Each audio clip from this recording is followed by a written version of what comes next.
Chantel Johnson, a member of the 2016 ICE Resin Design Team, and today I want to share with you a wonderful background technique to be applied to a small piece of wood to create a home decor piece. Let's get started. As we get started, let me share with you some of the supplies that we're going to need to create our wooden background. One of them is a small piece of wood. You can actually do this on a larger piece, but for today we're going to show you on a small piece.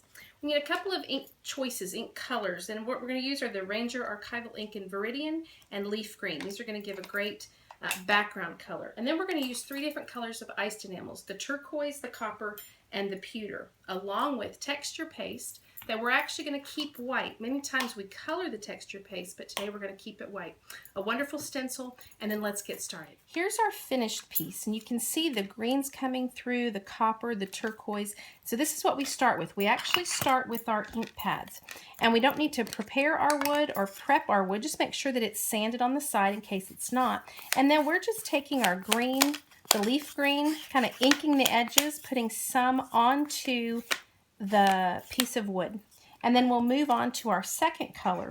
I chose these colors to give a rustic type texture, but you could really choose any color palette that you'd like.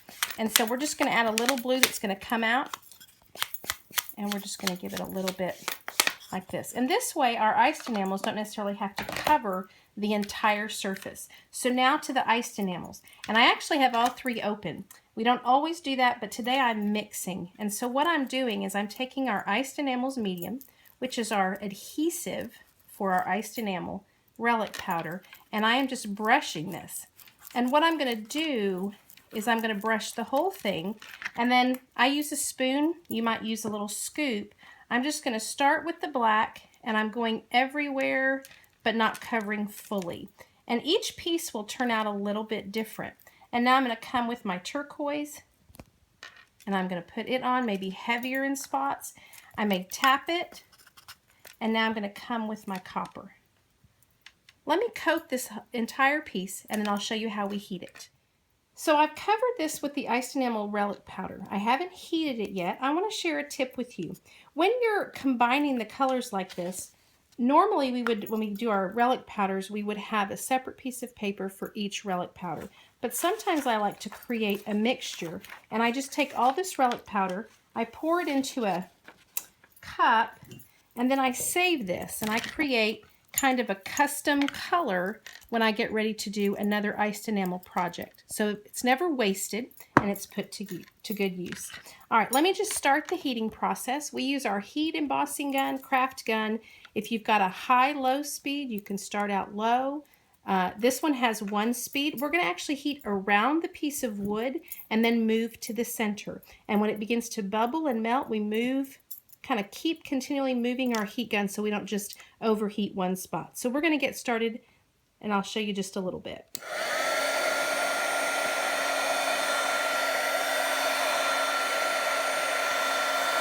I can already see a few little spots starting to melt, so I'll keep moving it around. And then once we've completely enameled it, we'll let it cool and we'll move on to the next step. So here's our finished piece that's been iced enameled. And you can see that my blue, my green ink is showing through. I've got some pewter here, copper, all mixed in. And now we're going to get ready for our texture paste.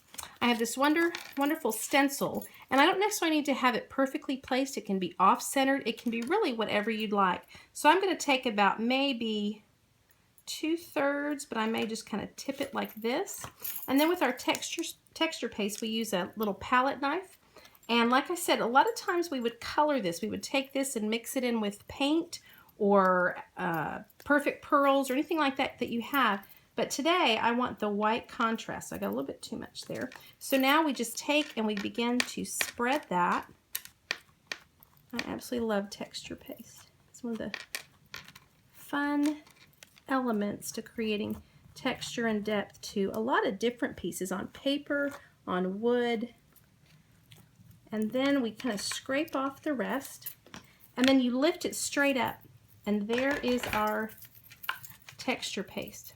And then if you want to give the texture paste a little sparkle, you can come in with a little bit of your iced enamel powder. Not that we're going to heat it again, we're just going to tap it and tap off the excess, and it will give just a little bit of color in the places that you've sprinkled the powder.